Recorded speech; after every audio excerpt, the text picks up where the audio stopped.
नमस्कार, मी श्रुती परब.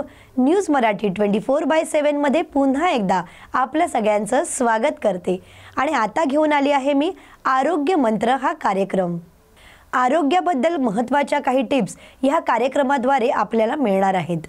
सकाळी उठल्यावर रिकाम्या पोटी तुपाचे सेवन करा.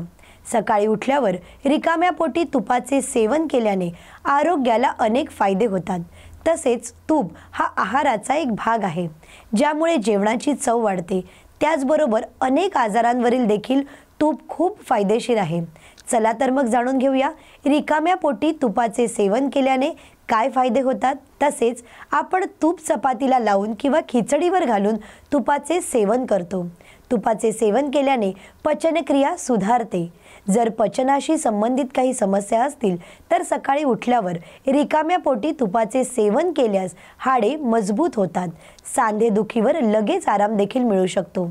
त्यावेळी अनेक आजारांशी संबंधित समस्या देखील सुधारतात. जर तुम्हाला झोप न येणे, भूक न लागणे, बद्धकोष्ठतेचा त्रास होत असेल आणि अशी लक्षणे दिसून आल्यास आतड्यांचे आजार सुधारण्यासाठी तुपाचे रिकाम्या पोटी आपण सेवन करू शकता. जर शरीरावर खाज येणे, त्वचा कोरडी पडणे, त्वचेवर फोड्या येणे इत्यादी समस्या तुम्हाला जाणवत असतील तर दुधामध्ये तूप मिक्स करून त्याचे रिकाम्या पोटी सेवन केल्यास त्यामुळे त्वचेचे आरोग्य सुधारण्यास मदत होते आणि तुपामुळे त्वचा चमकदारही होते. तुपामध्ये अनेक विटॅमिन असतात जे केसांच्या आरोग्यासाठी खूप उत्तम आहेत. रिकाम्या पोटी तुपाचे सेवन केल्याने केस घनदाट होतात आणि त्यामुळे केस गळती देखील थांबते. केस सुंदर आणि मुलायम होतात.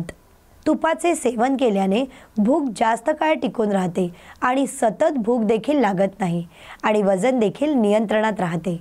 म्हणून तुपाचे सेवन आवर्जून करा. अशाच संदर्भातील घरगुती उपाय आणि आरोग्याविषयक नवनवीन माहिती मिळण्यासाठी पाहत रहा आरोग्य मंत्र हा कार्यक्रम. आणि या संदर्भातील अजून काही टिप्ससाठी आपण खालील नंबरवर आमच्याशी संपर्क करू शकता. 800-791-8555 या नंबरवर आपण आमच्याशी संपर्क देखील करू शकता. आज आरोग्याविषयी तुम्हाला तुपाचे महत्त्व सांगण्यात आले. अशाच नवनवीन आरोग्याविषयी माहिती जाणून घेण्यासाठी पाहत रहा आरोग्य मंत्र हा कार्यक्रम फक्त आणि फक्त तुमच्या लाडक्या न्यूज चॅनलवर न्यूज मराठी 24/7 वर.